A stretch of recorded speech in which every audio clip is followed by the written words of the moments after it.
Alright, what's going on, you guys? Nick here with Nick Strength and Power. So welcome to the first ever podcast. I don't know what I'm going to be naming it yet, but just bear with me. So in this podcast, I'm going to have a guest host, Grant Baker.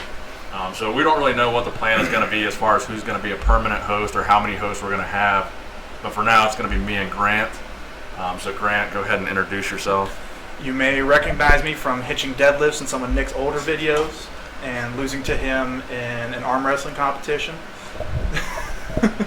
So Grant's in the military. He's also a big wrestling fan. So as far as the wrestling commentary goes, you guys seem to enjoy some of the WWE videos that I do. So he'll be commenting on stuff like that.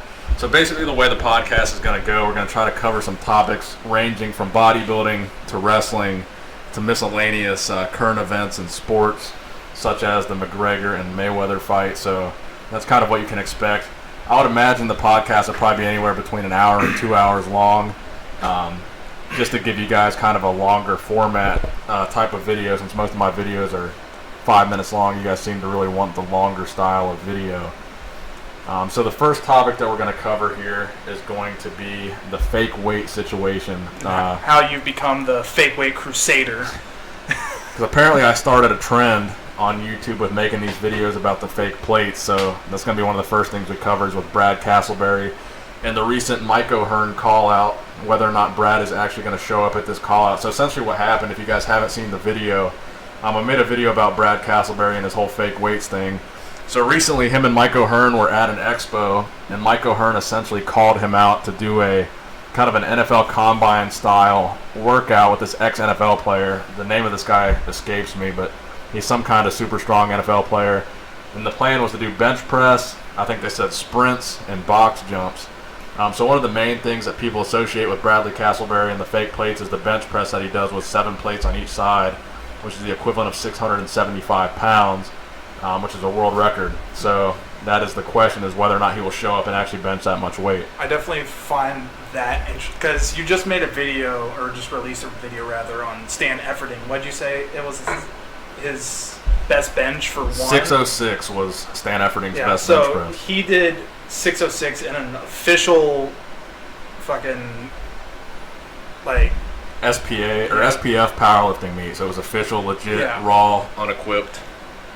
But Brad Castleberry just does that in his gym for fun, for some Instagram likes. So that's very hard to imagine that. It's like, yeah, that's completely legit when coined as the strongest bodybuilder in the world can do 606 for one, and he's grinding the fuck out. And bear in mind, one of the things that really stands out to me when you watch these videos, these guys lifting the alleged fake weights, is really the fact they don't use any wrist wraps, they don't wear a belt, and they only have one spotter. If you watch the video of Stan Efferding where he's bench pressing 606, I think it was in 2011 at Mark Bell's backyard meet of the century at Super Training Gym where he benched 606. I could be wrong on that. But yes, by the way, best name for a powerlifter. We're going to go in my backyard, we're going to lift some heavy shit. Pretty much any local powerlifting meet is a backyard meet, really. Well, you're not. What was that one you did over in Kentucky where you were like out in Nowheresville? I did a powerlifting meet in Stanton, Kentucky, and this powerlifting meet was legitimately in a barn. So in this barn, it was basically the back quarter of the barn, and they had this section of the barn that was just kind of gravel rocks. And the guy that owns the barn told us they didn't have a bathroom, but if you got to take a piss, that's what the back corner with the gravel is for in the barn. Just go ahead and push into the tree line and let her fly. So that's how far out in the middle of nowhere we were. They didn't have a pisser, but they had a corner in the barn. Yeah, because I've been to what is it? The one over in Hamilton. Samson Gym. Yeah, Samson, and like that was pretty legit the way they had it set up. They cleared out all the machines and like had like seating and everything was legit. And then because you asked me if I was going to go to that one, but I had work that day, and then you just shot me a text message. You're like, "Be glad you did not come to this. I'm pretty sure I'm going to get raped by some dude with eyes pointing in different directions named Daryl McDarrelson." But anyway, the point that I was trying to get to was the fact that when Brad Castleberry does these lifts, he doesn't wear any wrist wraps, he doesn't wear a belt, and he only has one spotter. And if you look at these official meets, they typically have 3 spotters, if not more spotters. And pretty much any powerlifting meet you go to, they're going to have at least wrist wraps on, if not a belt. I think Stan was actually wearing a belt in that video too, and a singlet. So again, Brad Castleberry doesn't wear any type of equipment. Even if he doesn't want to be facetious by wearing the equipment. You would at least be safe trying to bench 700 pounds. It's not even a matter of helping him with the lift. It's a matter of safety. Well, yeah, and just a matter of protecting your joints, because like it's not like you're going with your bros and it's like going for 315 or something like that where you could go for one spot, or that's like you're basically benching a moped. That's a lot of fucking weight, and you're just I'm just gonna do this in the gym just because Instagram likes. So the question is, do you think Bradley will actually show up at this test of strength? Probably not. I mean, I concur. Like, because you're dealing with, they're not going to let him come in with his own weights. They're not going to let him do anything shiesty. And obviously all this is going to be recorded on video because people want to see it. Otherwise, he wouldn't call him out on video. It's not going to be like, yeah, we're just going to do this, and it's just going to be a small group of people. It's like they're going to be recording this, if not live streaming it. He's probably not going to show. And if he does, that'll be very interesting to see when they throw on legit weight and just tell him to give her. So while we're on the topic of fake weights, the name Gracie Ann Barbosa comes to mind. So this girl, I made the video about her. I think I titled it "Girls Are Using Fake Weights Too," and that video went insanely viral in a very short amount of time. And it went viral to the point where I was getting messages on Instagram from people who live in Brazil actually saying that this was making the news, like the actual Brazilian news in Brazil. Didn't you get a message from someone who said they were talking about it in a bar or something like that? This one guy sent me a message. He lives in Brazil, and he said he was at a bar that night, and he said he literally heard people talking about the name of my channel in the bar in Brazil. So that's how big of news this was in Brazil. Apparently this is like the Kim Kardashian of Brazil, this Gracie Ann Barbosa. Either that or Nick Strength of Power is just a worldwide entity that needs to be respected. I'll go with the latter. So basically, I got an email actually from Gracie Ann Barbosa's manager. So this is the guy that posted the original video of her squatting the 5 plates on each side for reps. And he said he wanted to do a meetup at the Olympia where I can film her squatting actual weight. So I got the video wrong a little bit because in the video I was operating under the assumption that she was squatting 500 pounds because 5 45-pound plates on each side will be about 495. But I got a message from this guy saying the plates were about 33 pounds each. So 10 33-pound plates would be 330 pounds plus a 45-pound bar. So I asked him that question, and he confirmed it. 375 for 10 reps is what this girl is claiming to squat. So if I show up at the Olympia and film this girl, that's what I'm going to be expecting her to squat. It's 375, so 3 45-pound plates. And would that be a 25 in addition to that? I think so. A 25 and a 10? Well, I watched one of those videos, and it was, I forget the name of the company, but they have Valenco weights. Elico? I can't remember, but I've seen their weights in a bunch of different gyms, and it was 35-pound plates, and I think like a 25 or something like that. But it's like, that's still, like you said, like, was it 375 or something like that? Yeah.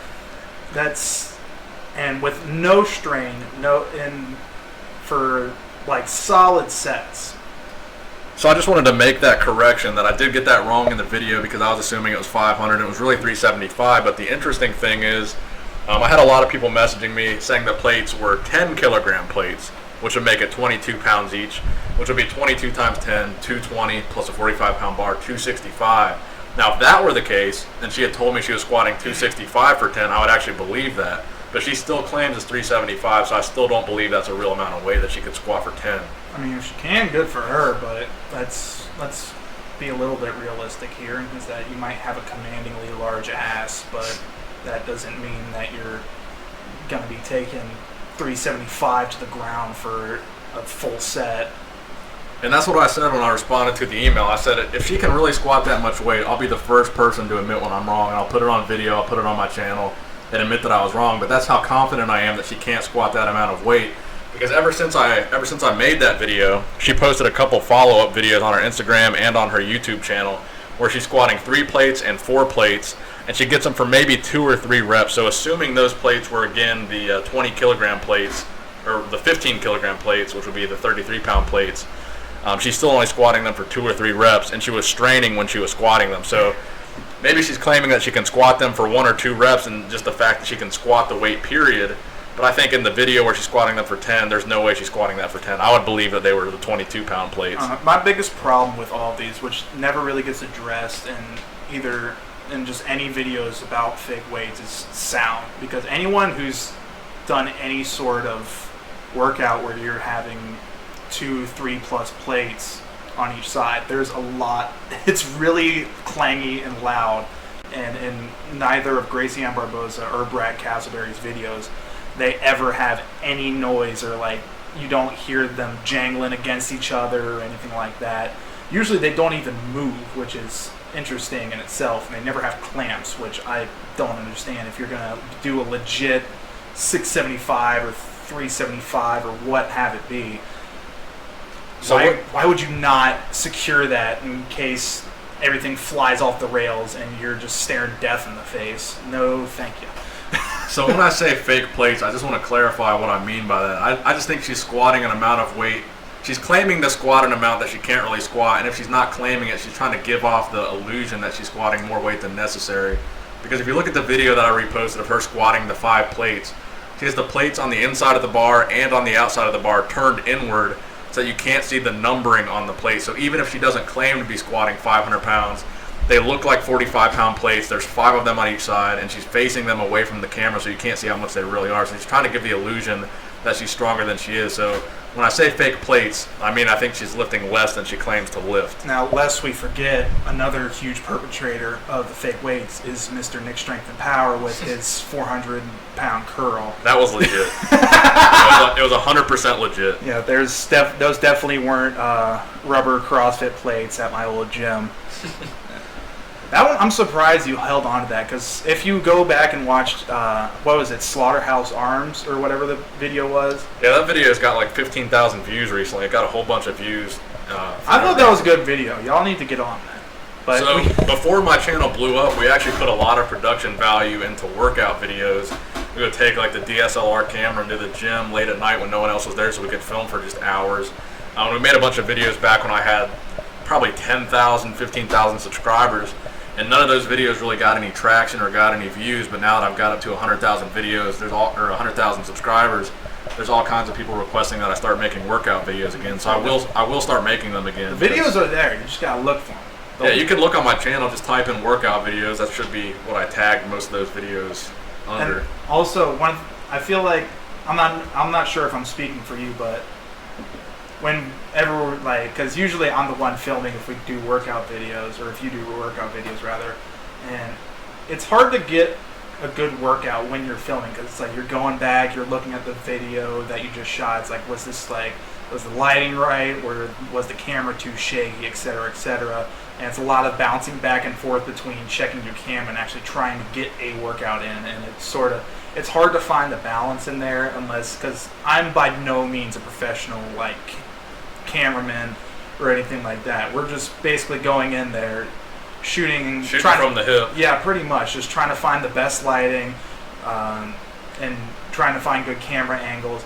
And there's a lot of YouTube channels where it's like that's their bread and butter, and so it might be a thing in the future. And also the fact that now we also have to find a gym that we both go to. I've been telling you to get back on, because we used to go to the same gym back in high school, and that was basically every single day. We'd leave school, go to the gym, we'd be in there for like 3 hours at a time, just be in there, just going as hard as possible, just hitting every machine. It was funny because like we were still like watching all of the different fitness YouTube channels, which is Physiques of Greatness, Tiger Fitness, and which is kind of weird that now it's like we've gone from just being subscribers, and now they're your peers, which is definitely one of those surreal sort of moments. And they'd be posting videos. It's like, oh, we did 50 sets a day. We're burnt out. It's like we would do like 200 sets each.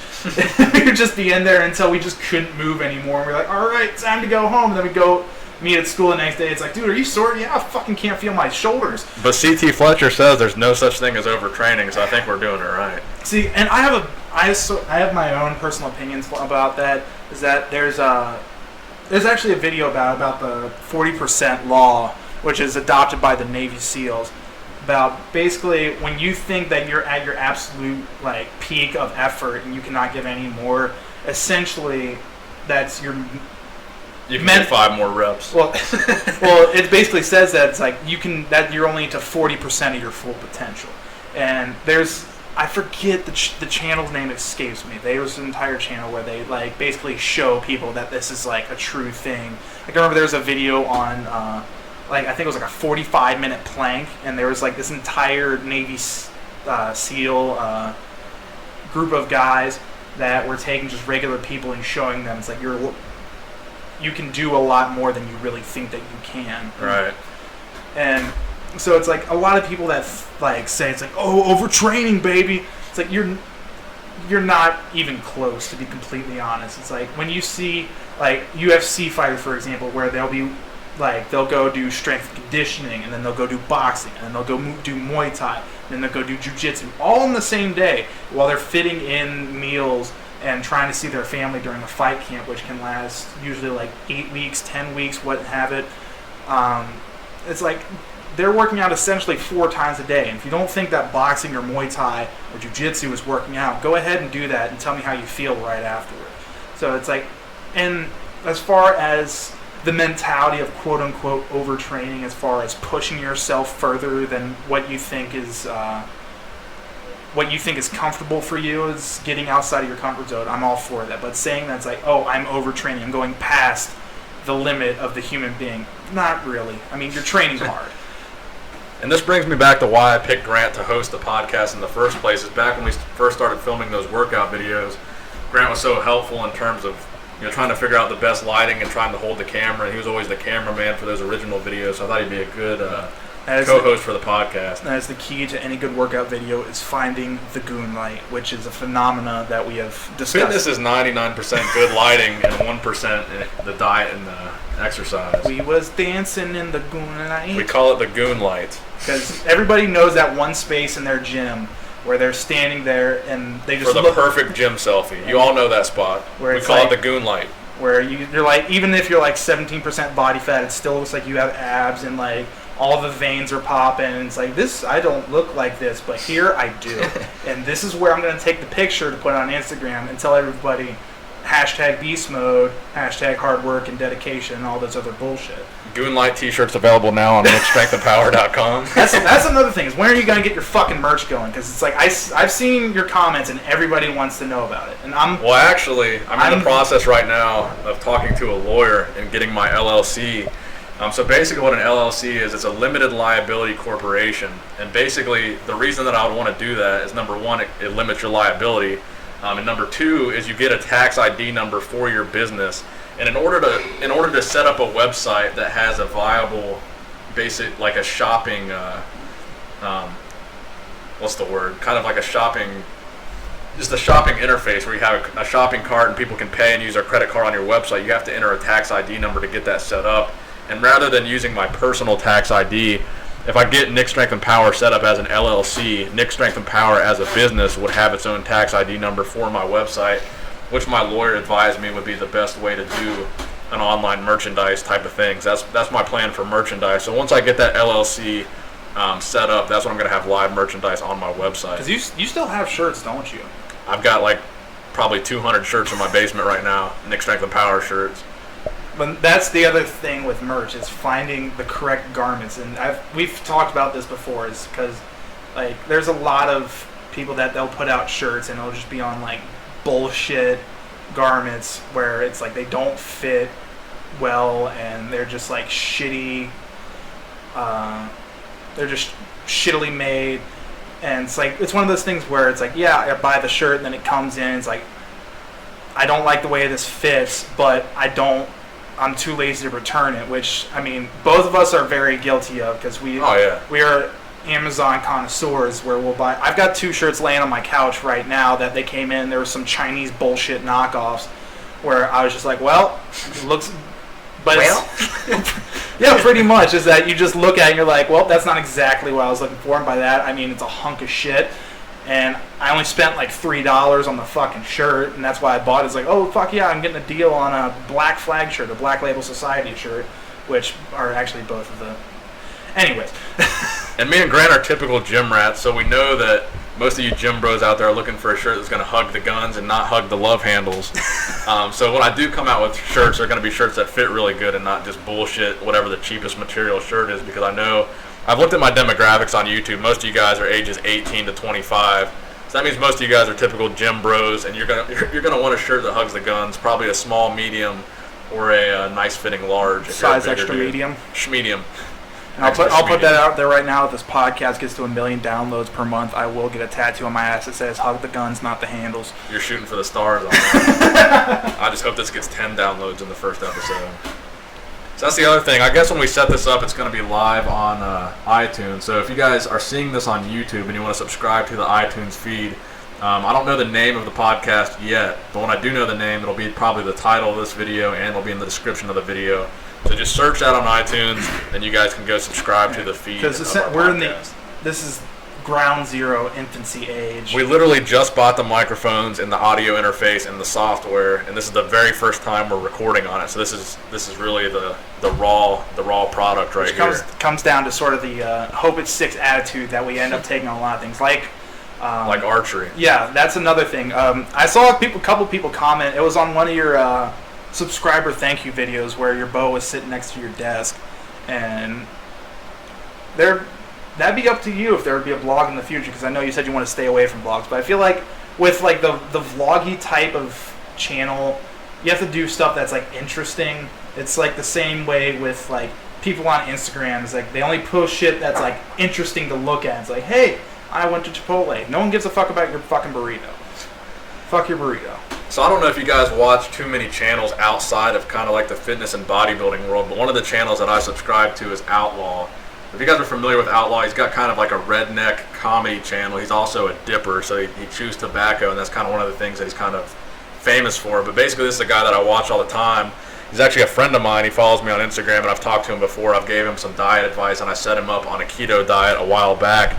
And we were actually planning to do a collab on a video. I don't know what happened to that, but if we get into this archery thing and we start going, to the shooting range all the time, or even if we get into bow hunting, Outlaw is someone that I'll be very interested in doing a collaboration with. So you could definitely see, if I start doing some vlogs, it would definitely be towards kind of the outdoorsy type of vlog. It's just because we do a lot of just throwing shit at the wall and hope it sticks, and we've done that with a lot of stuff. Neither of us have touched a bow in our lives.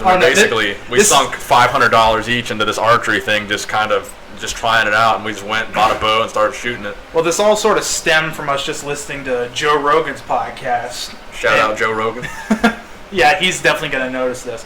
But he always has a guy named Cameron Haynes on there, and if you don't follow Cameron Haynes, you're wrong, because you should.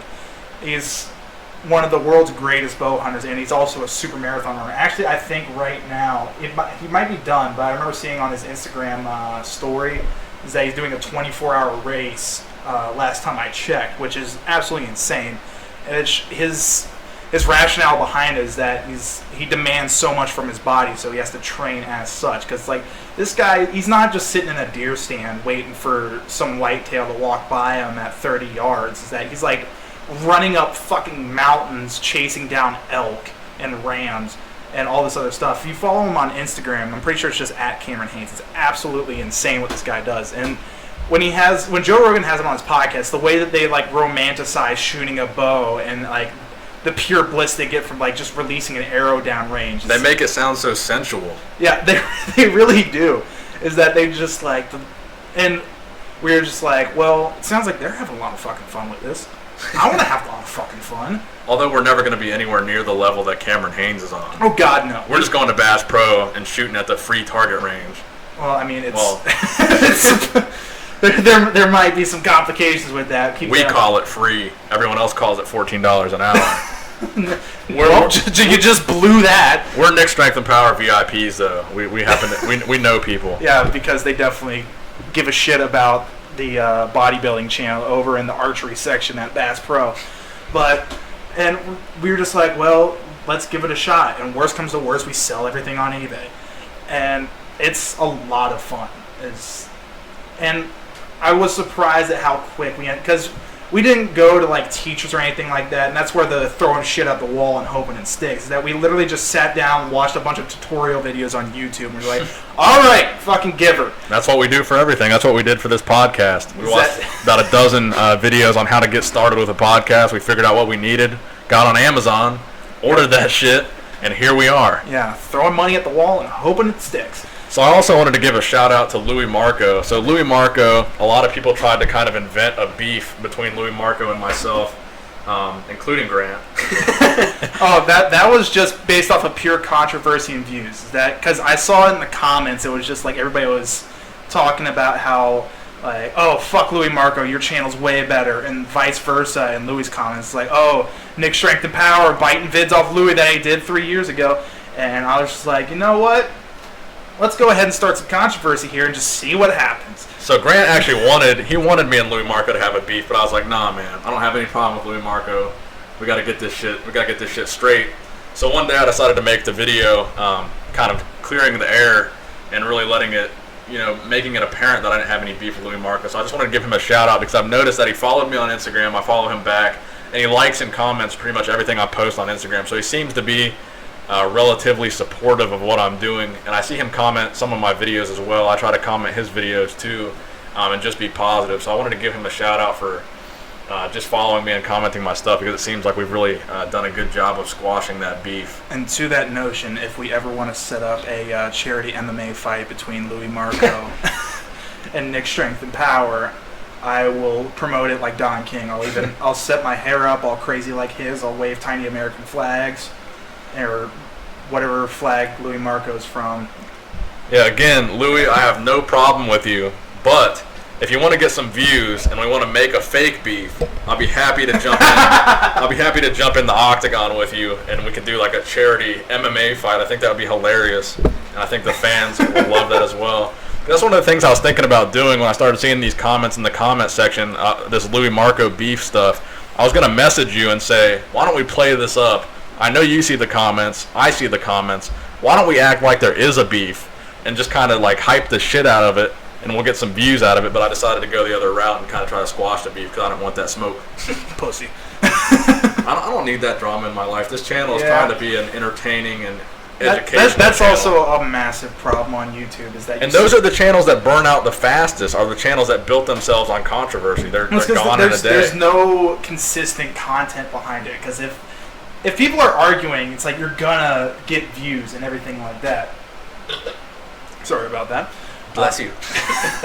But it's like, if everyone's getting along, what the fuck do you have to make videos about? You have nothing. And that's another thing I wanted to talk about, is kind of the controversial videos on YouTube, because it seems like I'll make a super educational... The adpocalypse? Well, that too. Bum, bum, bum. But I'll make a super educational, informative video, and it might get 10, 20,000 views. But if I start to make a video that's any little bit of controversy in it, that video is going viral as fuck and getting maybe 250,000 views in a couple of days. But then in the comment section, people will say, why are you making such controversial videos? We don't like to see that drama. You're just a hater. But those are the videos that get the most views. So that's the question that I have for you guys, is why do you watch those types of videos? Because those are the videos that get the most views, so obviously people want to watch it. But when I put 5 hours of research into making a 10-minute educational video and it gets 15,000 views, and then I make a fake weight video with 3 minutes of research, that shit gets 2 million views in a week. So that's kind of one of the things I want to talk about, is people complain when there's these controversial videos on YouTube, but YouTube has created the market for these videos because they get the most views. People wouldn't make them if they didn't go super viral super quickly. Well, I feel like it sort of falls down to like the same way with like shitty music artists, is that if they'll take whoever, name someone, there's plenty out there, and they'll constantly keep mentioning them. It's like, the more you mention them, the more people are going to be like, oh, well, who is this? And then next thing you know, you're basically spreading the virus. Is that your Kodak Black? Yeah, is that say extension? Extentation or whatever. Yeah, like people will take that and they'll be like, oh, this guy's trash, and then they'll share the video talking about how he's trash. Next thing you know, someone else shares it and says it's trash. And then someone shares it and says, I don't know why people are hating on this guy. This guy's good. And it ends up spreading like wildfire. As opposed to like an educational video where someone will watch it and be like, that's some good information, and then just kind of move on with their life. It's that you don't get that sort of viral chain reaction that you do with, because at the end of the day, controversy and drama sells. That's always the way it's been, and that's why it's like you'll see different companies that will put up like controversial ads, like with what was the recent one with Pepsi with one of the Kardashians, and it was like this really the equality one. Oh yeah, and it was really awkward, and then as soon as that dropped, everybody was like, well, like if that was a black person handing a Pepsi to a police officer, they would have beat the shit out of him with a nightstick. And this whole wave of craziness came from it. But people were talking about Pepsi, and it was selling. And if you go look up that commercial on YouTube, and it will have millions and millions of views. And Pepsi was one of the advertisers that pulled out of YouTube as well. And that's one of the other things we wanted to get to was the YouTube apocalypse.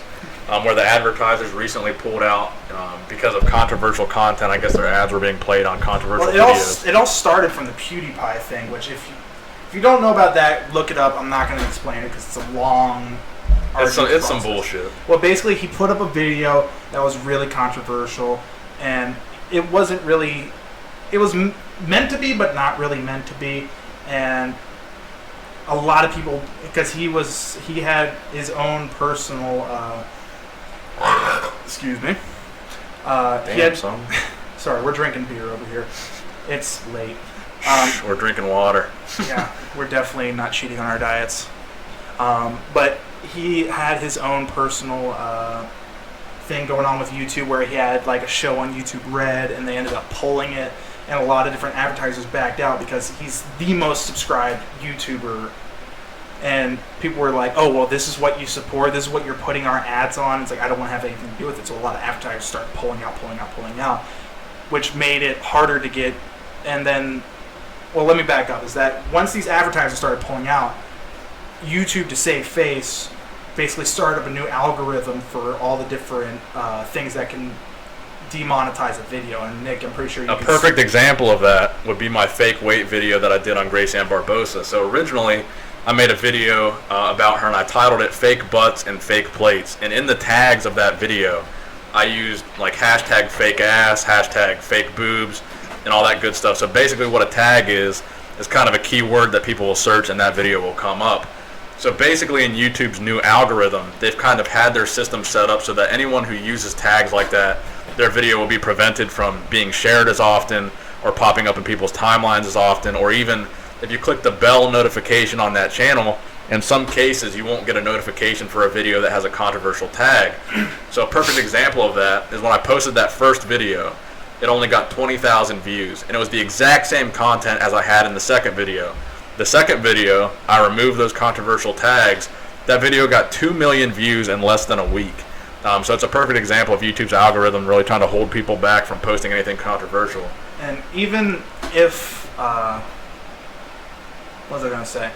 Even if it is still going viral, as far as the YouTuber who posted it, their AdSense can still be very limited. To where if it's still a controversial video, because I forget which one you said, but it was going like it had a ton of views on it, and like Jinder Mahal. Oh yeah, the Jinder Mahal video, which we can talk about in a little bit, is that you said it's like got a ton of views, and then the AdSense you were seeing from it as compared to other videos was just like garbage. It was pennies on the dollar. So typically what happens, the reason that I make the wrestling videos is because they tend to go viral really quickly because the online wrestling community is so vast. The marks are out there. Oh, for sure. And any video with a controversial wrestling headline like Jinder Mahal taking steroids typically goes viral. Well, case in point, the first video that I made on Jinder Mahal got 250,000 views in less than a month. And this video I made recently about Jinder Mahal, ever since YouTube like reinstated this new algorithm, it got about 20,000 views in the first week. But so many wrestling dirt sheets have been like sharing it. It's gone up. Let me check right now. I think it's getting close to 100,000 views. So much to the point where the Blueprint, Matt Morgan, was commenting on it. I've never even heard of this guy, by the way. No, he's. So there was a wrestling podcast that. One of the things that I love about you guys is whenever you see my videos or my name pop up on any website, whether it be a wrestling website, a bodybuilding website, Men's Health, whatever, you guys send me a message with a link. So I got a message from one of my subscribers sending me a link to this podcast. It's a wrestling podcast, and apparently this wrestler Matt Morgan had seen my video on Jinder Mahal, and he was commenting on it, and he was commenting on me specifically. And he actually called me a fake natty in the interview, which I thought was hilarious. You got fake natty. And then he claimed blackballed. He claimed that he was natural himself. So the Jinder Mahal video I just checked, it has 78,000 views now. And if you don't know who Matt Morgan is, he's irrelevant. No, well, I wouldn't say that. He was a wrestler in the WWE, and the way the WWE booked him was hot garbage. Is that you have a 7-foot dude who's jacked as fuck, who is, well, I personally thought was very capable in the ring, but they booked him as like a guy with a stutter, and it was basically like Luke Gallows with Festus. Is that it was just a gag.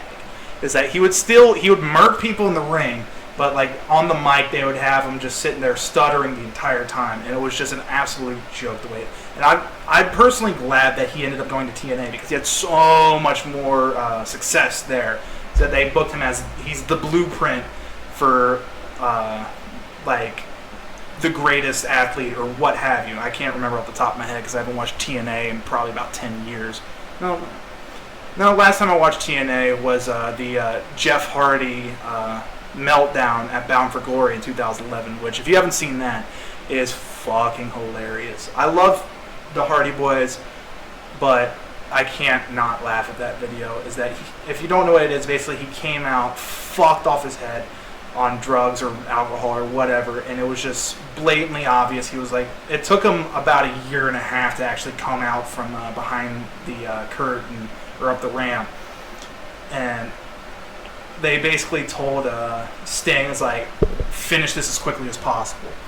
And so he hit the Scorpion Death Drop on him after. Quick interjection here about Sting. Actually, a really interesting note. Oh, yeah! Sting's son actually messaged me on Instagram, and he wants me to make a video about Sting, and he's possibly setting up an interview between me and Sting. So if you're watching this, Sting's son, I forget your name right off the bat. Shit, what is your name? You already blew it. He just canceled it. He said, you don't remember my name, I don't fuck with you. But that's one of the perks of having this YouTube channel and having such a large following, is that I get messages from people like this that are actually, close to these celebrities that I make videos about. So Sting's son actually messaged me and said he's a huge fan of the channel, and he'd be interested in setting up an interview and possibly a video, sending me some old bodybuilding pictures of his dad. Because if you don't know, Sting was a bodybuilder prior to becoming a bodybuilder. Back when he was prior to becoming a wrestler. Back when he was the Huntington Beach Bad Boy or what? No, that's Tito Ortiz. I'm a fucking idiot. But yeah, anyways, with the Bound for Glory thing, go watch the video. It's cringy but funny, and I'm so glad that Jeff Hardy, he's gotten sober and gotten it together, and he's crushing it in the WWE. But I refuse to not laugh at that video. But back to Matt Morgan. So basically, the Jinder Mahal video that I made was in regards to Jinder Mahal possibly using steroids. If you've seen Jinder Mahal recently, and if you don't watch wrestling, that's fine, but Jinder Mahal is basically this big, giant, vascular, super shredded guy. Which he wasn't before. So that's basically the basis of why I think they should drug test him, is because before he was like super dad bod, and now he's just crazy shredded. Because they originally booked Jinder Mahal as basically the Great Khali's manager, and he was basically manipulating him, and then he got booked into oblivion with the three-man band with Drew McIntyre, Heath Slater, and Jinder Mahal. And now they're pushing him after he's come back, and he's yoked as fuck, and he's super vascular, and now he's the WWE champion in a program with Randy Orton, who is a first ballot Hall of Famer as soon as he's eligible. So in my video, basically what I did was I went through the WWE's wellness policy, like check by check, all the things that Jinder Mahal qualified for a drug test for. So basically all the signs of steroid use, and then all the banned steroids that the WWE has on their list on their wellness policy. And I basically provided kind of a reason why I think he should be drug tested. And in Matt Morgan's podcast, he basically said he thinks Jinder Mahal is natural and just works super hard for his results. Then he went on to say that I didn't look like a natural bodybuilder. And then he said there's no such thing as natural bodybuilding. He said all bodybuilders are on steroids. So that right there should disqualify anything that he has to say, because that's obviously not the case. Which I find very funny that you're the one that is clearly using, but he's hard work and dedication. Drink your milk, take your vitamins. That's the funny thing, is I look beyond natural. But Matt Morgan says in his podcast that I'm the one taking steroids. Yeah. Jinder Mahal, who's like 250 pounds shredded to the bone, that guy, that's just hard work and vitamins. Who walks around with like veiny tits and gynecomastia, he's just fucking, it's just prayers and whey protein. But no, you're dude, I'm sorry to tell you, but you're on juice. I'm not sure if you knew this, but according to Matt Morgan, you're fucking juiced to the gills. All right, so let's pull in the reins here back to bodybuilding. So recently, Louis Marco posted a video of Big Ramy posing for Bader Budai over in Oxygen Gyms in Kuwait. And Big Ramy looked like a fucking balloon animal in this video. He looked insane. He didn't even look real. This video is when Louis Marco says that, it's like they didn't think it was possible for him to level up, and then he leveled up. He leveled the fuck up. If you haven't seen it, go over to Louis Marco's channel and check it out. Actually, pull up that video. I haven't seen that. I'm pulling it up now. So out of respect for Louis, I didn't repost it on my channel. I saw a bunch of YouTube channels that straight stole it from his channel and just reposted it. But because I looked in the caption that he had on it, looked like they sent that exclusively for him to have and repost. So out of respect for him, I didn't repost it and make a video about it, but I will talk about it on this podcast. I'm trying to find it on Louis' Instagram here. But I do feel like that's kind of the nature of the beast, though, is that when one thing hits, everybody's... Oh, that's for sure the nature of the beast. If you see some good content, you repost it. Everybody trying to eat. But I'm trying to be respectful of Louis. He obviously has the connections in the Middle East, so I'm going to leave that for him. Dude, holy fucking... Yeah, he looks... We're watching the video right now. Yeah. He just looks nuts. Well, he's definitely came up on his off-season condition. I feel like that's going to be the determining factor for Ramy with the Olympia. Do I think he's going to beat Phil Heath? No. Probably not. Unless he can sway the judges somehow, some way, and he absolutely dwarfs Phil Heath. But Phil Heath, he comes in with so much symmetry, and he just comes correct every single time. He's so consistently just all around good. Yeah, you guys can say what you want about Phil Heath, and I know a lot of people hate him, but as far as being a repeat Mr. Olympia, that guy is in there like swimwear. He is going to continue to repeat until someone comes and knocks him off. And whether or not that's going to be Big Ramy, that's up for the judges to decide in September. And the one thing I think is in Big Ramy's favor that wasn't in Kai Green's favor is his back. And as much as people like romanticize Kai's back all the time and how it's like so thick and ridiculous, I think it's disproportionate. Well, yeah, is that it's too big. His lats overtake the rest of his body. That was one of the big problems with Kai Green. And who knows if he's going to end up competing. I hope he does. He's not. I think Louis already made a video saying Kai's not going to compete. I'm pretty sure you made a video about this as well. I mean, I want to see him compete. Well, I've never talked to Kai. I think apparently Louis Marco actually talks to Kai Green. I guess Kai Green told him he's kind of above competing now. And which, I mean, if he's beyond that and he's making more money doing what he's doing now, because I know he for sure is making more money. Yeah, because he has this deal with, I believe it's Dynamic Muscle, and he has other sponsorships, and also he does narration work for ESPN, which is a media juggernaut. That's got to be a pretty paycheck. Oh, yeah. For an hour of work maximum. Yeah, and because I remember he was doing the narration all throughout the Super Bowl, which it's like, if they like you enough to have you do Super Bowl narration, it's like that you can't go wrong with that kind of support. But I feel like Kai Green, especially with his back, is that it's sort of almost an acquired taste, I want to say, because like there's some people that see it and it's like, that's the sickest looking thing I've ever seen, that's awesome. And then you have other people that's like, what in the fuck is going on there? And it's no knock on Kai Green, because that's just how his genetic build. And he's such a massive dude for his height that it's like he can't help but to look like that. But I feel like Big Ramy he's a lot more proportionate, and it's like it's a little bit more. I feel like it's weird to say aesthetic, but more aesthetically pleasing, because it's like obviously he's not going for an aesthetic look. He's an absolute mass monster. But he's one of the big knocks on him was that his conditioning and the size of his waist, and I feel like that's going to be up to Ramy if he's going to break that top 3 and be a force to be reckoned with, or be still sitting like middle of the top 10 and just be basically in that mid-card area. So that brings me to another guy I want to talk about, Shawn Rhoden. I've seen him post on Instagram that he's going to be the next Mr. Olympia. He posted something about winning this next year's Olympia, and honestly, I don't think he's going to do it. And the reason I wanted to segue from Kai Green's back into Shawn Rhoden is because I think Shawn Rhoden's weakest body part is actually his back.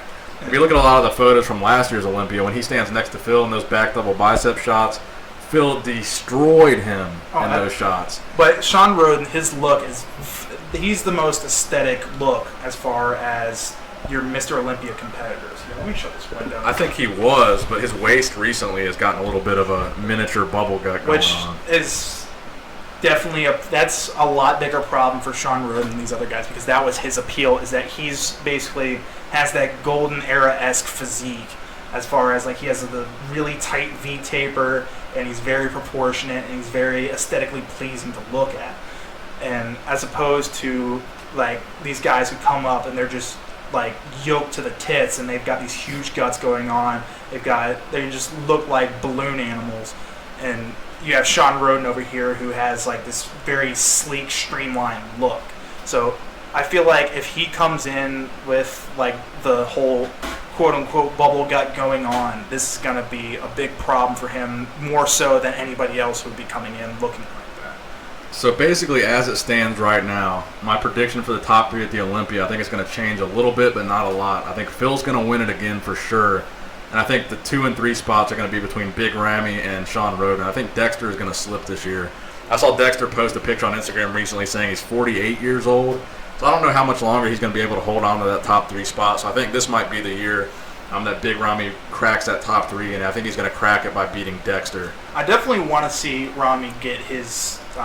once he's in the top 3 and gets that call out next to Phil, and they really start putting them side by side, I think that's going to increase his chances of winning in future years. Well, also to Ramy, to his advantage is that he's 5'11", which doesn't sound very tall for just normal people, but you have to look at it in terms of bodybuilding, where your average competitor is around 5'8", 5'9".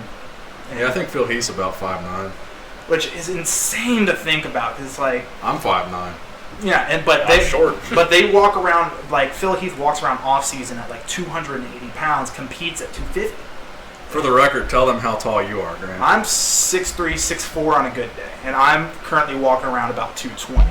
So we're a very awkward friend couple whenever we go in public. Oh, yeah. Because I look super short next to Grant. He just looks like the Jolly Green I was Giant. gonna say, there's a couple pictures of your Instagram where it's like, yeah. we're standing next to each other, and you can tell it's like, this looks lopsided. All right, so it's fine though, because his arms are still way bigger than mine. So, and that's all that matters. That's all that matters. That's all that matters at the end of the day. So moving on to the Rich Piana racist phone call fiasco. We're going deep. I'm not gonna go too deep. I think people have been milking the shit out of this whole issue, and I don't really think it's that big of a deal. Well, it goes back to what we were saying earlier: is that just controversy sells, and that's the new flavor of the week. Is that first it was the fake weight phenomena, which you helped spark and take to new heights, and now it's Rich Piana's racist. So obviously I'm not stupid. I see the issue with a major public figure saying something racist and projecting that onto their platform because they have so many followers and so many people that they have an influence over. I get that is a problem, but do I think it's a problem to the extent that people are trying to make it? There's people going after his supplement company saying that GNC should drop him because of the racist comments and all this crazy stuff.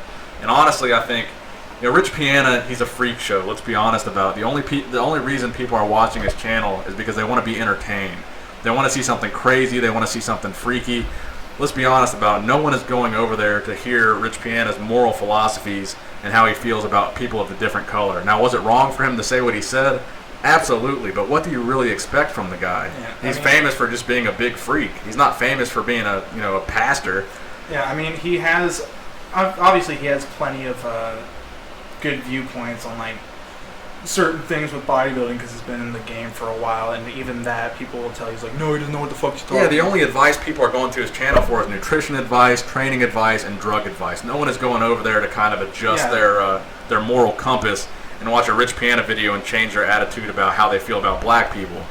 I mean, yeah, they're not going there to hear Rich Piana read off Bible verses. But, I mean, is this going to be a detriment to his character in the absolutely, and it should be. I think it did destroy his character, but the extent that people are trying to cover it, I saw RX Muscle made about 4 videos on the subject in a span of a couple days. I think that's doing too much. Yeah, that's another thing that I feel like is kind of a detriment to a lot of YouTube channels. Is like if they'll have one subject that hits is just beating the horse into the ground until it's dead, beating it some more, and then lighting it on fire. AKA what I'm trying to do with the fake weights. Yes, absolutely. And we've talked about this. But you've done a good job. You've done it in good taste. Is that you're not like just every single day. It's like, hey, what's up, guys? People still using fake weights, and it gets really annoying. I feel like it sort of gets annoying because there's a lot of channels that do it, and they're just trying to like keep that like, hey, don't forget. And I feel like it sort of makes you look a little bit desperate when you do it. I don't want to say that like it completely does, but it's one of those things where it's like, get your hit, let it go viral, and then keep it pushing. I for sure understand why people want to get it out there that Rich Piana did this. I understand they want his fans to know, how he possibly truly feels and how his racial tendencies might possibly really be. And obviously, I guess that is important, being a public figure. If you're, kind of a racist piece of shit, I guess your followers should know that. But really, should we be making 4 or 5 videos about it and really trying to, hit the nail on the head 500 times? I think the first video that was made about it, everybody kind of got the point. We know he's a racist. We're not going to forget about it. So making 5 more videos is not going to kind of ingrain that in our minds any deeper. So I think it's kind of a moot point, and people should kind of move on from it. And that's since we're talking about YouTube videos, that's another thing. Going back to the adpocalypse, is that it's over. Well, for you, it never really started because you kept your Well, a lot of people ask me if the YouTube apocalypse had affected me, and it did initially. So I think the beginning of May, or what did it be? Yeah, the beginning of May was actually early May, late April-ish was when everybody was making their videos talking about how their revenue was super down and everything like that. And there were certain channels talked about. I think Chris Jones said he was down about 75-80% yeah, of but his revenue. Also at the same time, Chris Jones, he has his own Pump Chasers gym, and his clothing line is crushing it. So it's like he's got nothing to worry about on that. I can't really speak for him, but as far as what it looks like, I mean, didn't the guy just buy a brand new house? Oh yeah, it's bitching. Yeah, it's like he's gonna be all right. But then you have what's one dude's name that always talks about everybody? Vegan Gains. Yeah. Yeah, he made a video like asking for donations on, was it Patreon? Patreon? Yeah, or Indiegogo or whatever the fuck it is. It's like, and that's one of those things where it's, because you showed, as far as like our small circle of friends that like you share your ad revenues with. I'm doing all right. Yeah, it's like, well, it's more based off of, it's like, all right, if profits are down, as far as it's not like, you can't just put up one video a week and then expect to coast off of that and make your monthly. It's all about consistency. If you keep cranking out videos every single day, your revenue is going to stay the same or go up. Yeah, because we talked about this, is that your revenue from one month to the other one was about down 80%. So probably like the first 10 days of May, my revenue was probably down 50 to 70%. I can't say exactly how much I made right off the bat. But to give you guys an example, my revenue from the beginning of May, by the end of May, it about tripled. Yeah. So the revenue I had there, it pretty much tripled. And then this month, it's gone up even more than that. That was also based on the fact that you're putting out good content like 3 times a day. And not only that, not only has the revenue gone up, but everything else has gone up as well. So I can give you guys the statistics in terms of the views and whatnot. So the number of views that I've gotten for the month, or for the past 28 days, I've gotten 16,435,606 views, and that equals 44 million minutes of watch time. Goddamn. And I've gained 48,000 subscribers in 28 days. So for me, the YouTube apocalypse never really existed. It lasted about 10 days. I noticed a little bit of a slump. My revenue went down. My views and stuff kind of stayed the same. So that was what the slump basically was, is you were getting paid less per views. But now my views are up, my money's up, my subscribers are up, everything's up, and it hasn't gone down since for probably 2 months. But that also came down to where you recognize that, all right, the controversial videos are not going to get ads played on, they're going to get demonetized. Yeah. So it's like, it comes down to drinking the Kool-Aid. And a lot of YouTubers, they'll come out and say like, oh, well, that's dampening our creative whatever the fuck. But, I mean, yes, you just got to come up with a new way to do it. I mean, if you're in YouTube strictly to put your creative input out there in the world, then money shouldn't be the problem. It's that you should only be worried about like putting out your creative taste and showing that to the world. But if you're in it to make money, don't complain that just because you're not doing what's like the way to go, and saying that that's not working, and then just bitching about it. It comes down to drinking the Kool-Aid. Yeah, if you're not making money doing what you're doing, you got to do something else. Yeah, you got to find a new way to make money. And you're a good example of that, is that you recognize what was getting flagged and what wasn't getting ads on it, and you were adjusting fire as to basically get where you need to be. And my bread and butter has always been kind of the educational, classic bodybuilding videos, but every once in a while I would sprinkle in something about steroids or fake natties or kind of a controversial topic. So anything about steroids and all that stuff, I cut all that stuff out and started focusing just on really mostly the classic bodybuilding stuff, and then a couple controversial videos about the fake weights and whatnot. But anything that I felt could get flagged or maybe slow down my traffic to my channel, I just quit making those kinds of videos and switched to something else. So you've really got to adapt to your circumstances. If you realize one thing isn't making money, then make something that's going to make money. Yeah, it's like trying to sell VHS tapes right now. It's like, well, that's a no-no. Yeah, nobody wants to buy VHS tapes because it's not what's selling right now. And then are you going to complain that it's not selling and blame the universe, or are you going to be like, well, maybe it's time to sell some DVDs or Blu-rays? And that's just, I mean, you saw a lot of people that were just sitting there complaining about it, and they weren't doing anything about it with their channel. And that was sort of the part that I found interesting. It's like, well, then why don't you just make the videos that aren't getting demonetized? Exactly. I mean, it makes sense to me. Then again, I don't run a YouTube channel, so I might just be talking out of my ass and shooting from the hip. But you watch plenty of YouTube videos. Yeah, and we've talked about this enough in our own private setting to where it's like I understand enough of how the game works as to like what needs to be done to where your videos aren't going to get demonetized, or they're going to just choose not to put ads on it, to where I understand where you need to go with your videos and what you need to be playing.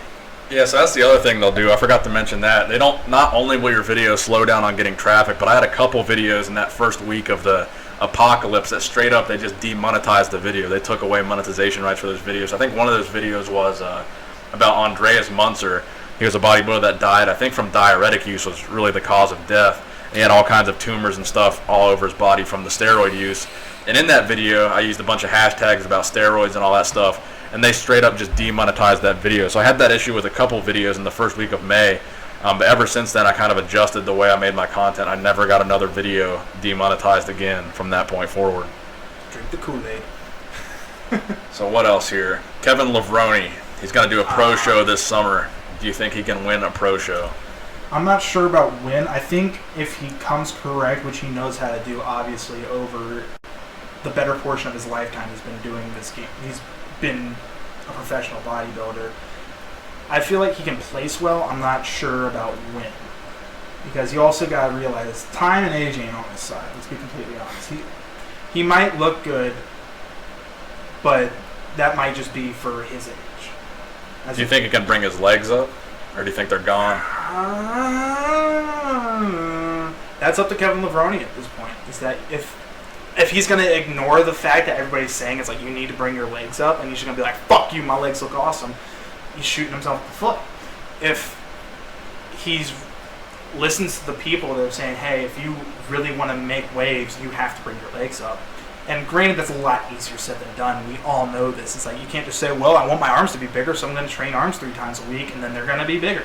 I mean, that's easier said than done. It's like, well, if I want to run 5 miles, I'm just going to run 5 miles. I'm just going to keep running. It's like, let's go ahead and put that into practice and see how it works. But, I mean, just off the fact that it's Kevin Levrone, I feel like he can do all right. Do I think he can win? I'd like to see him win a pro show, but do I think it's possible? It's possible, but do I think it'll happen? It's not likely. Possible, but not likely would be my analysis. I mean, I could definitely see him at least podium. Top 3. I could see him getting top 3 at a pro show. As far as winning, I mean, it's a tall feat at his age. This essentially, his back is against the wall a little bit, because it's like time's not helping him. It's that we address is that needing to bring his legs up, and he's coming off of such a long lull of not being in the sport and coming back and doing a pro show. He's got I'm pretty sure he knows he has work that needs to be done. But I mean, I want to see him do good. So as far as I want to talk about my Scott Steiner interview for a minute. So I got a bunch of comments that got shared on a got shared on a pretty big wrestling YouTube channel. So I was going to kind of give you guys a plea for help because I need someone that can help me re-edit that video to make the audio play on a mobile device. So that video I think it's got almost 300,000 views now, but the problem with that video is you can only hear the audio on like a desktop computer or through headphones. I think that's something to do with the mono and stereo audio settings. I tried to have this guy online fix it that's like a video editor, and he couldn't fix it. So I need someone to help me edit that so I can repost it and get that to be able to be shared so that people can hear it on. Nick, should we address the one question everybody had about that interview? Why I didn't ask him about his chest? Oh yeah, because he was a dickhead.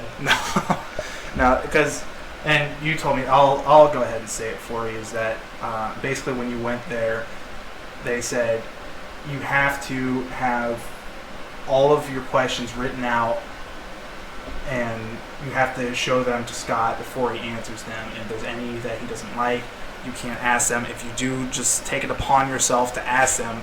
He's just gonna fucking leave. And yeah, so here's the flip side of that. A lot of people said, well, why don't you just like sneak the question in there once the camera's already rolling and just ask him the question anyway. So he did go over the questions before we did the interview. So I didn't have the balls to throw that in there, and then I might not get the interview at all. And I'd driven 4 hours to get there, so I wasn't going to do that and waste the opportunity to get the interview. So I asked him some softball questions and then got out of there. But what we saw happen was, before I interviewed him, there was actually a little kid with his mom there. And this guy, Scott Steiner, he was charging people just to take a cell phone picture with him. And this lady, she had the kid like run over near him, and then she took a picture with her cell phone and just kind of ran away. And Scott actually had security go take her phone and delete the photo from her phone because she didn't pay for the photo.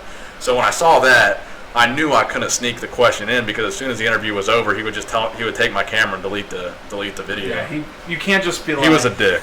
You couldn't have just that's also one of those things where his reputation over the years, he doesn't have a nice guy reputation. Yeah. Although granted, he was nice to me in the interview. He was smiling and laughing, and we seemed to have some kind of a rapport in the interview. But it's the arms.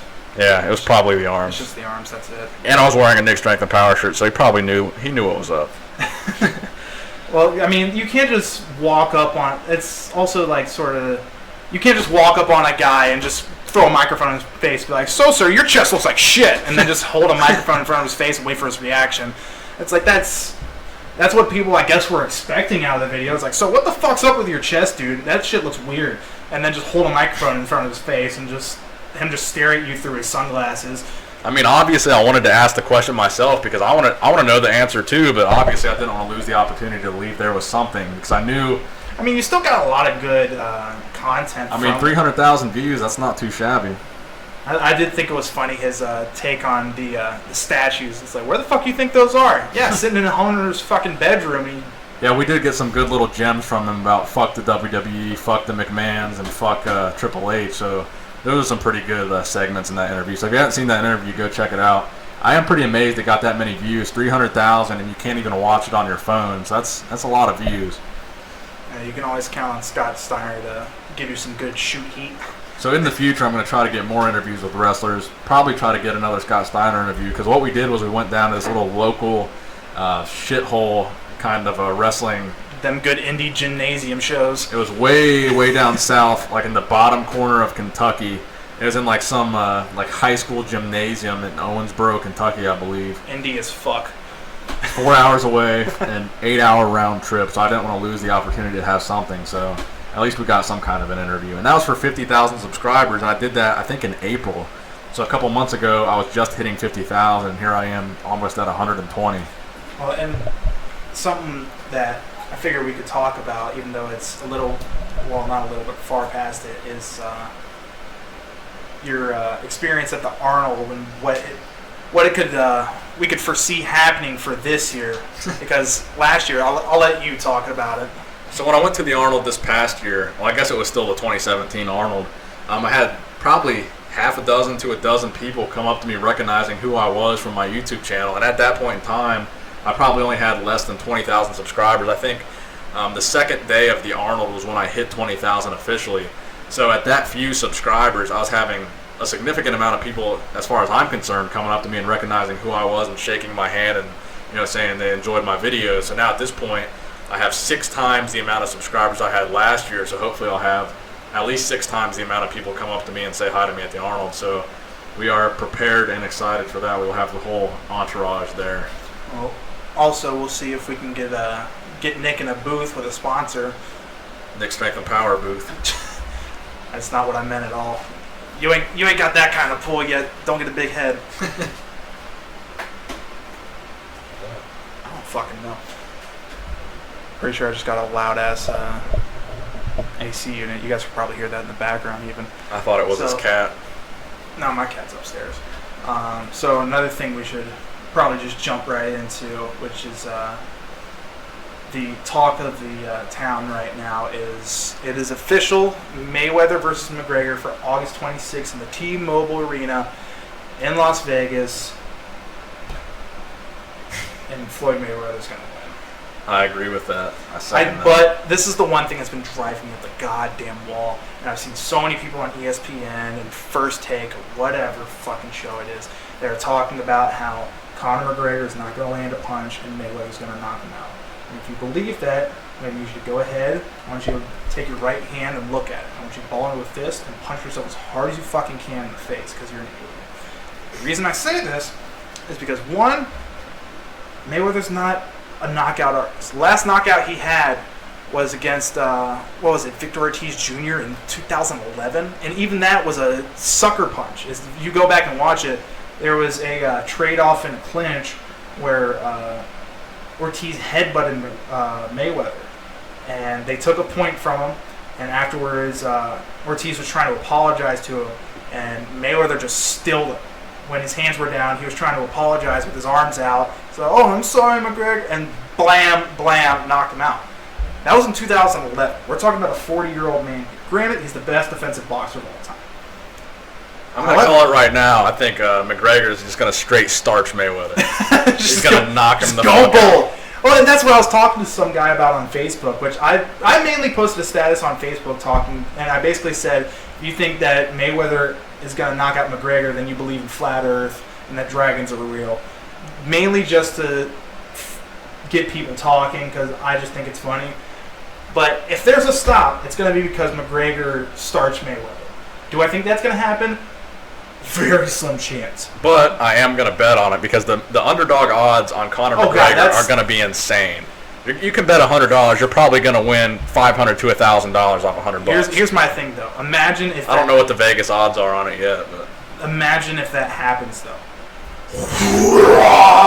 Super McGregor. I might bet $1,000 on it. Worst case, I lose $1,000. Best case, I fucking quadruple my money. No, the realistic bet to make is that Floyd wins on points, because that's the kind of fighter he is. But that's the safe bet. You're gonna make but it's also the bet of 99% chance of what's gonna happen. Is that Mayweather is just gonna keep ducking the punches. He's gonna catch jabs on the. You gotta risk it to get the biscuit.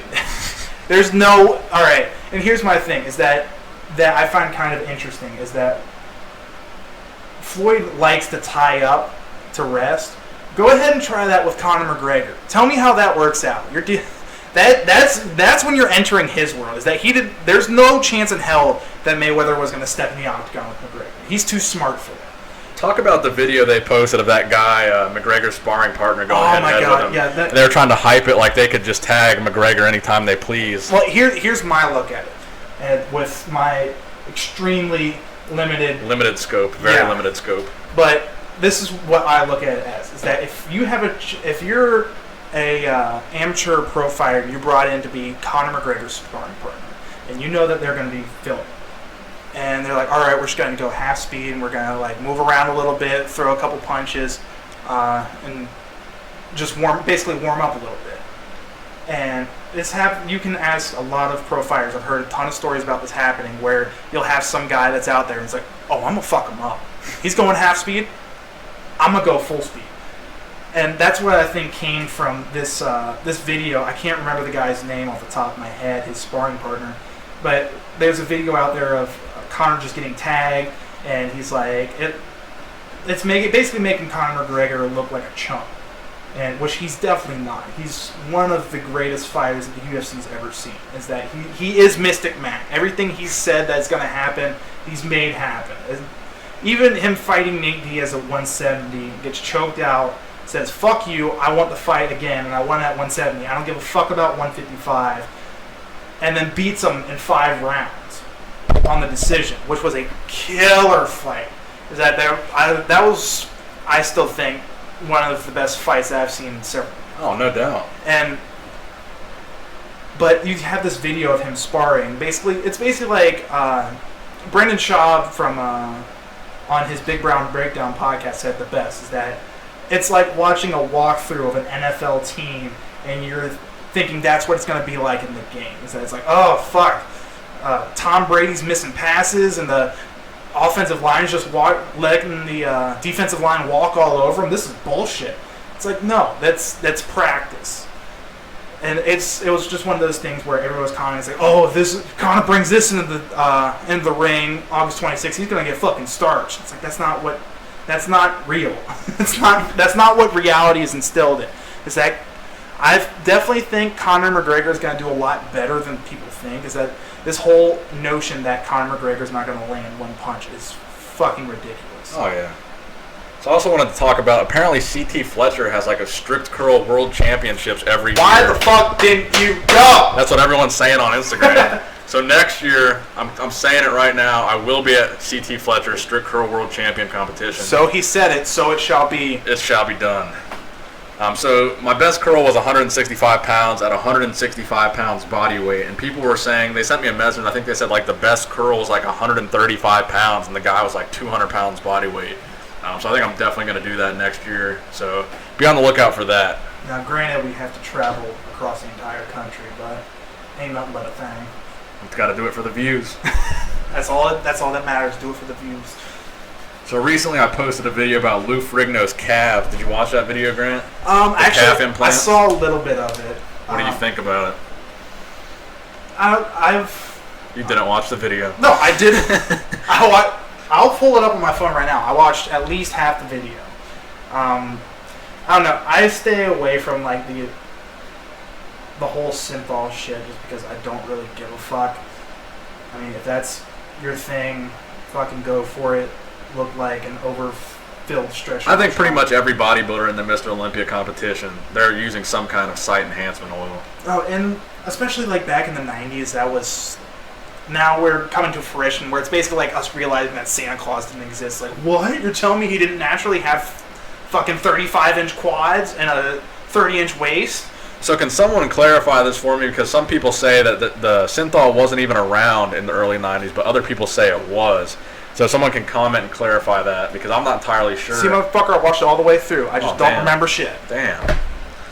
So I don't think he had implants, but I think there's definitely some kind of site enhancement going on there, because like I said in the video, I think you can tell he has a very short inserted calf. So in those photos from 1970, if you haven't watched the video, go watch it. But in the photos from 1970, he has like a short bicep head. He has a very short calf insertion. Then in 1992, when he made his comeback, the muscle itself actually looked longer, and the insertion looked to start lower than it did 20 years prior. So you can't train that. You can't out-train genetics. I think he definitely enhanced that with something. Now, should we also talk about the fact that your heart's going to explode and you're going to die? We could talk about that. Yeah, I mean, did you ever get anything back as far as, like...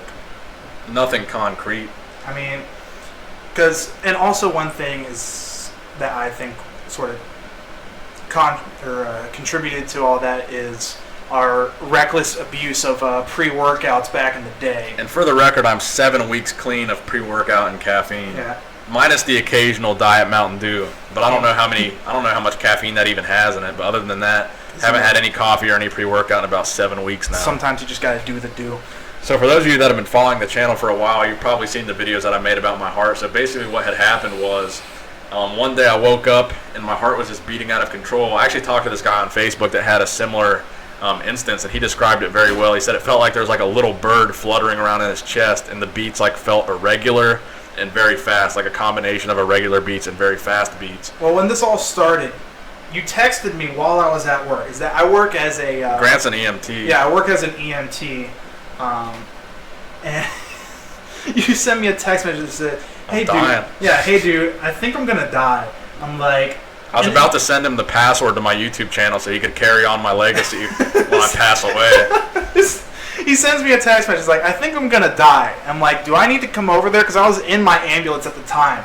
And this was at like 8:30 in the morning. And if anyone who personally knows Nick knows that 8:30 in the morning, if he's... That's early. That's an emergency time for Nicholas Smith.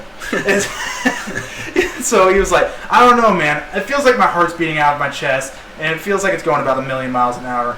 And I think I might go to the emergency room. He's like, do I need to come over there, sir? And so... Like, so they couldn't get me in that day. So basically I called my doctor because they didn't think I needed to go to the emergency room. They just wanted to hook me up to an EKG. They thought that was all I needed because the episode had stopped by the time I got a hold of my doctor. So they scheduled me an appointment for like a couple days later. So I went. They did the EKG, which obviously is pointless if the episode's over because the whole point is to kind of pick up the irregular activity during the middle of the episode. So I went and I got that done. They did they took my pulse, my blood pressure, all that stuff was normal, except for my pulse, which they said I had tachycardia. My shit was like 125 beats per minute. Yeah, but that was also when you were... I was freaking out. Yeah, you were in the middle of having basically a panic attack.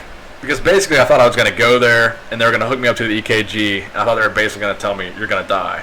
So right before they hooked me up to the EKG is when they took my pulse, and I was basically having a panic attack because I thought I was about to find out that I was dying. So they basically found nothing on the EKG, nothing on my pulse or blood pressure. So they sent me to get an echocardiogram and a 24-hour EKG. So first I got the 24-hour EKG, which you guys saw in one of my vlogs. So I had those little leads hooked up to my chest and my rib cage where they basically monitored my heart activity for 24 hours. That came back completely normal. And then I had the echocardiogram, which is basically like when you're having a baby and they do the sonogram of your baby. They basically do that for your heart.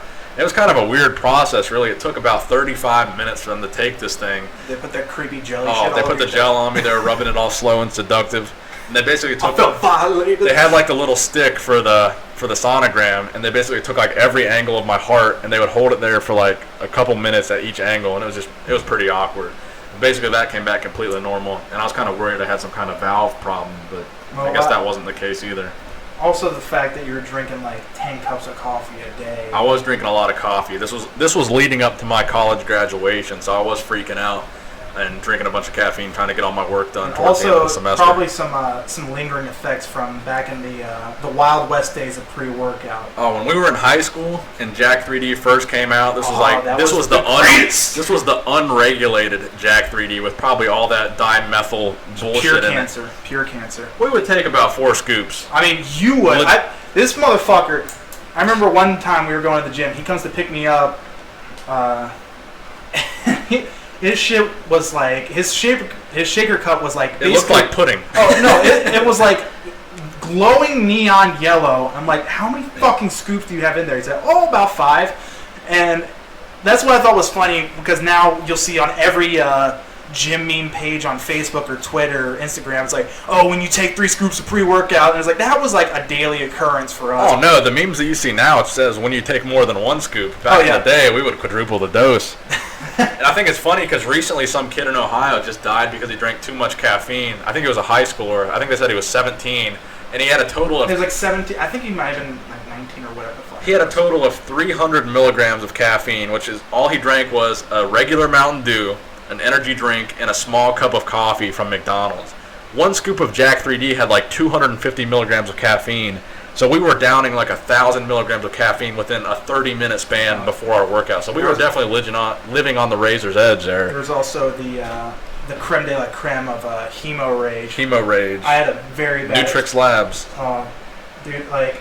And Nutrix, they put out a lot of good stuff, but it's like that was an interesting... It shriveled up Grant's balls and his dick. No, yeah, I straight just got rid of it. I had took 1 scoop of it, and you know that... I love that shit. Oh, yeah, you were the one I gave it to. And that shit was tasty. No, because I took 1 scoop of it, because there was like...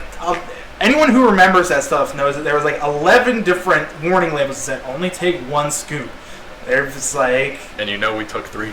Oh, well, no, I only did 1 scoop. I took 3. I had probably the best, still to this day, the best chest workout I've ever had.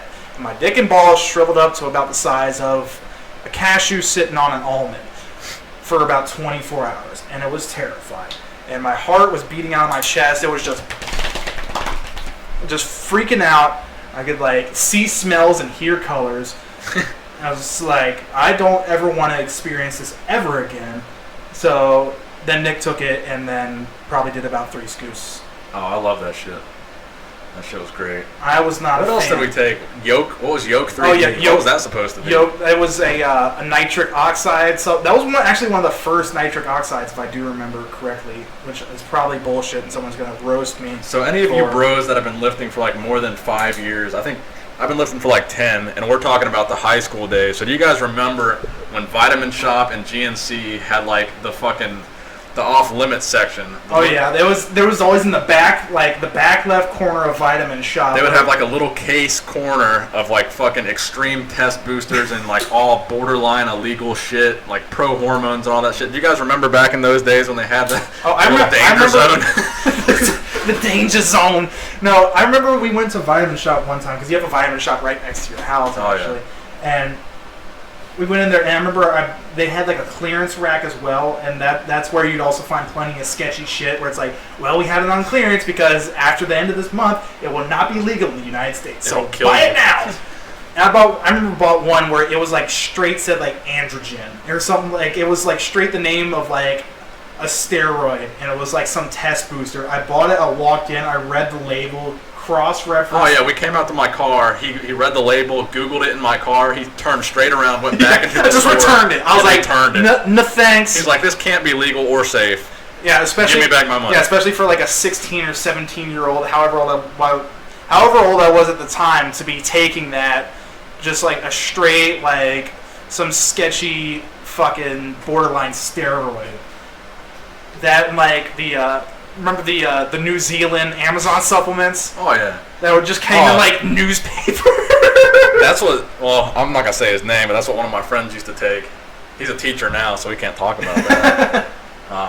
Do you guys remember Russian Bear? There was a supplement on Amazon called Russian Bear. I don't even know what it was supposed to be. They claimed it was like a multivitamin, but I feel like there was a lot more to it than that. That was just AIDS in a bottle. Russian Bear, and then they had Russian Bear 5000, the mass gainer. There was a lot of sketchy supplements, and you could tell which ones were the real suspect because they are no longer around. Oh yeah, all the ones that I'm thinking of, they're not even brands anymore. Oh yeah, like USP Labs was like a juggernaut back then. Is that you asked anybody what they were taking, it was either NO Explode or Jack 3D for their pre-workout supplement. And then I remember it was right after they signed this huge deal with Wounded Warrior Project, which, by the way, that's a scam. That's a topic for another day. I'm not going to get into that right now. We'll be here all fucking night. But I remember seeing a story. It was like 2 or 3 soldiers took their pre-workout before going on like a patrol, and then ended up like dying from like heart palpitations or something crazy like that. I can't remember off the top of my head, and don't quote me on that because you'll probably be disappointed. But yeah, people were like having like crazy heart palpitations, and then Consumer Reports did like lab studies on it and was like, this is just like fucking just cancer and steroids mixed into one with about 2 million milligrams of caffeine. Now granted, if they came back, I'd buy all of their fucking products. Oh, for sure. If original formula Jack 3D came back tomorrow, I would buy a dozen cases. I mean, you can't. The results don't lie. You can fucking There smell are it. pictures of me when I was 18 taking Jack 3D where I think I look better than I look now, because I think there was definitely some. Oh, people have commented on your 10-year bodybuilding transformation sure. video. It's like what? I saw one comment. I was like, "What happened? You were jacked when I was as fuck 18, I weighed like 195, and I wasn't that fat. I mean, I wasn't lean by any stretch of the imagination, but I was like a big dude. You were gym bro shape, which is like I'm not. And that's what borderline pro hormones will do to you in 5 scoops per dose. That's always the big controversy on people saying that I'm a natural bodybuilder, but I'm also taking this, and this, and I bought it all at GNC, and then you find out later that all of that was like straight, just like Tren and Dianabol and like Anavar and shit like that. It's like, were you really mad? You might have had like the best intentions, but as far as the reality and the science behind it, maybe not. All right, so we've been going for about an hour and a half now, so we're probably gonna cut it off here. So I wanted to say we don't have any sponsors for this podcast yet, so we're pretty much just doing it for fun and looking to see if you guys enjoyed it. So if you enjoyed it, please give it a thumbs up. I wanted to point out that in the description box of all my videos, I have all my affiliate links and my social media links. If you want to follow me on Instagram, you can follow me there. If you want to follow Grant on Instagram, what's your username? At Grant Harris Baker. Don't change it. You change it like every couple months. It used to be Quick and Cold, which is what we were thinking about making the name of this podcast. That's its own insight. That's where we used to get our alcohol when we were in high school. Yeah, it was this. Let that sink in for a minute. Yeah. I mean, that was the spot to be, because. Well, apparently, I've heard some people talk about this in other podcasts. Apparently, Ohio is one of the only states that has this legalized, a drive-through where you can get alcohol. I've seen videos from friends and other that live in other states that they'll share a video. It's like, wow, can you believe this? They have drive-through liquor stores, and for us, that was like, well, yeah. Actually, we had a drive-through liquor store right across the street from my house, and we would go there and get alcohol. Quick and Cold, spelled Kwik. Unfortunately, it's out of business. KOLD, so you knew it was legit. Yeah, and it was like it was a sketchy place. When we look back at it, like we buy like a case of beer from there, the guy would just like have really like dodgy eyes, and then he'd be like, "All right, pop the trunk," and then he'd just put it in your trunk, and he'd be like, "Now get on out of here," and then he would just drive off with a case of beer, and we were like 17 years old. It was like really illegal. I hope the statute of limitations stuff for that. In which case we didn't do any of that. Yep. Yeah, in which case we didn't do any of that. We were in Bible studies, praising the Lord. Definitely not drinking beer. But anyway, check those links in the description because that's basically how we're paying for this podcast. We don't have any type of sponsors, like I said, so we've already sunk probably $500 into this thing, and we're not making any money from it. So I hope you guys enjoyed the show. Nick Strength and Power, Grant Baker, signing out. See ya.